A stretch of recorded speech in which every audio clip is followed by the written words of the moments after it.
Now, so are credit default swaps really weapons of financial destruction, or are they tools to reduce risk and boost profits?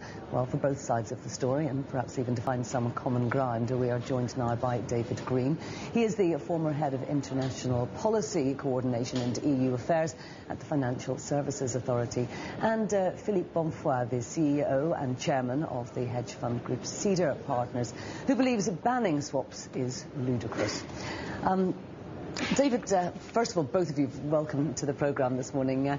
David, if I might start with you, surely credit default swaps are a way of hedging risk, and should investors, institutional investors particularly, really be expected to buy Greek debt and not be able to insure against a potential default?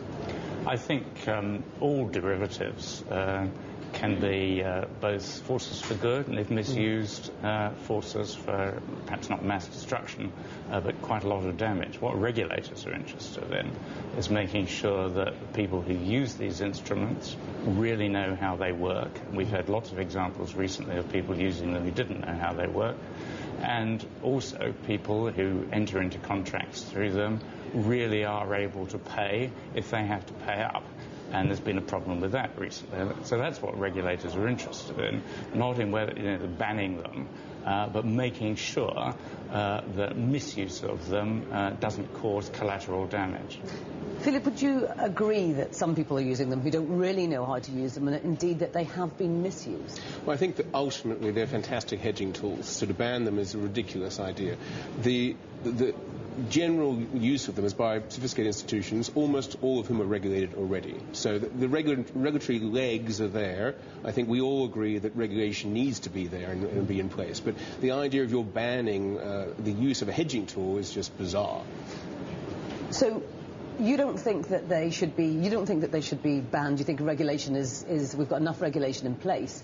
Clearly, David, you think that more regulation is needed. Is that right? More regulation may be needed. Right. I think quite a lot of people are looking a lot more carefully at these instruments.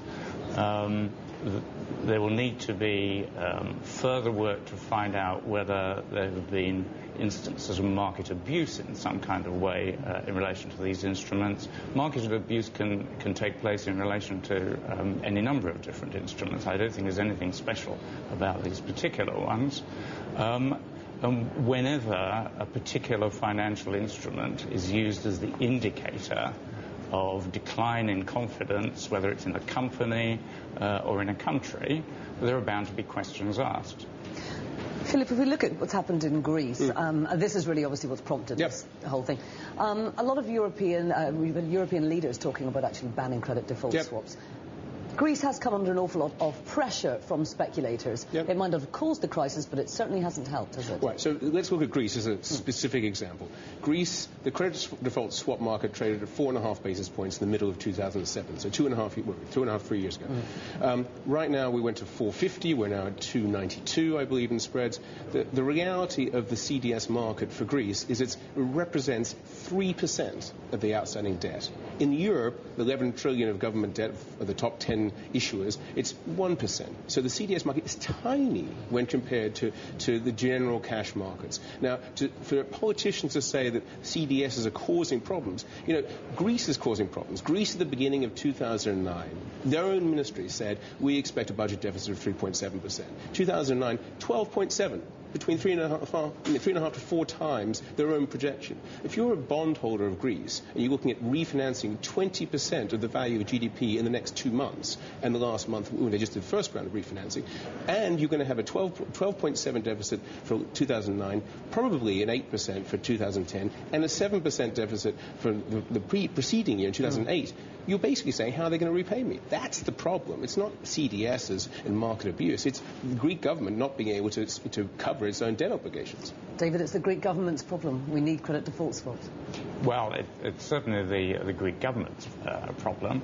And credit default swaps are only one of the instruments through which this distrust of the Greek government is. You don't think they should be banned, do you? You don't think No, I mean, they're very widely used. They've been used for quite a long time, and they have haven't just been used in relation to governments, they're used in relation to all kinds of debt. So why are European leaders saying this? Do you think that it is something that's, it's basically something that's very easy for people to digest, and they want a solution to the problems? You're always looking for somebody to blame it.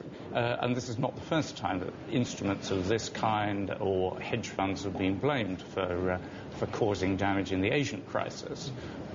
We found that there were a lot of accusations by governments that their currencies were being manipulated in some kind of way. When the facts were unearthed, it turned out that there was very widespread selling of the currency, and it was very difficult to attribute it to particular entities. So I think there is a danger that politicians faced with a crisis of this kind will reach for somebody to blame and try to find a tool. I go back to really where I started. What's really important in relation to these instruments is that they are understood by the people who use them, and the people who enter into these contracts are able to fulfill them. It may be that more needs to be done in that respect, but that's a different issue. Okay. David and Philippe, thank you very much indeed.